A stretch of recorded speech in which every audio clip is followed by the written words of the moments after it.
All right, our next speaker must love dogs. Please welcome up Praful.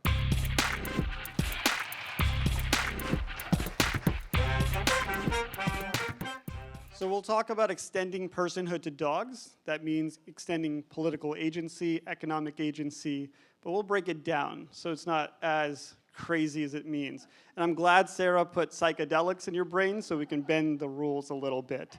So I love my dogs. I have two, Kai and Cash. Kai's the bigger one. She'll come up later. But the big thing is I always want to know what they are talking about to me, because I want to take care of them the best. But I know that they listen to me all the time. Dogs are the best anthropologists, but I don't always know what they are telling me. Sometimes I wake up and they're throwing up, and that could be something that requires an emergency care or not. And I'll get back to how we get there, but where I started from was dolphin communication. I was watching some TED Talk, depressed as usual, but I saw this woman talking about how we can talk to dolphins with AI. They speak in audio-visual basis. They have echolocation.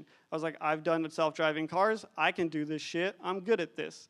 This is going to be easy. Turns out, it requires a whole fucking company to make work. So that's what we're making. We have a software to talk to dogs.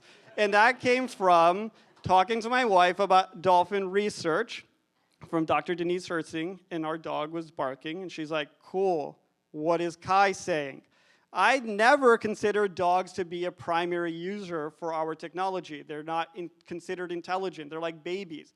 But much like babies, they can understand our language. They have a special part of their brain that understands word boundaries, understands accents. And at the highest limit, the Einsteins of the dog world actually understand thousands of words. They can make inference. They use hundreds of those push buttons. I know Leo. He tells me that some dogs have a higher than 100 IQ. So how does this work? Well, it starts with every language development, emotional context. You start to learn what do they care about? What do they like? What do they not like? What makes them upset, angry? Emotional context is critical to all communication. We know this. And then you get behavior. What are the routines? What are they like? When are they eating? When are they going out? This gives you a sense. When you have emotional context and behavioral context, you get majority of what you need in communication. Then you get intent. Intent is the what they want. And also, when you get a vocalization outside of the repertoire with process of elimination, you can tell what else is happening. And this is not purely AI. This is not Shazam for dogs. This is a language we're co-developing with animals, because by 2030, we'll speak to all animals. I know that's hard to believe, but that's the reality. So now we have accepted this. What does that look like? Well, what it looks like is that we have professional dogs. The dog will see you now. There's actually MIT research that shows that dogs are more effective at determining diseases and cancers than any of our diagnostic tools today at a cost that's way lower. If we had a dog National Guard, we would have eliminated a lot of COVID deaths.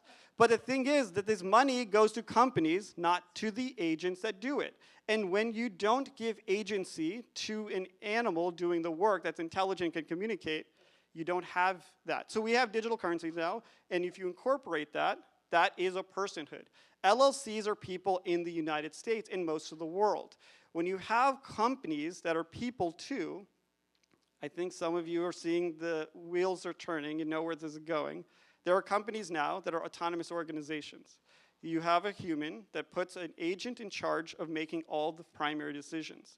That creates the company, and what ends up happening is you remove the person from the member of a business. Now, the agent is fully running the company. It is a fully autonomous organization. This has not been tested in the courts, but it will be very, very shortly, and it'll make it up to the Supreme Court. So, the agents are now people too.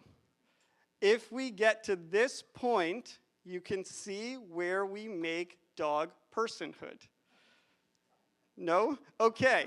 You add a dog whose vocalization and communication and the economic agency, because a lot of them are influencers. If you go on Instagram, 90% of the people making money are dogs, are going to have economic agency and human agency. So Some places have dogs as mayors. Now we'll have dog policy. So artificial intelligence meets animal intelligence. And now you have dog personhood.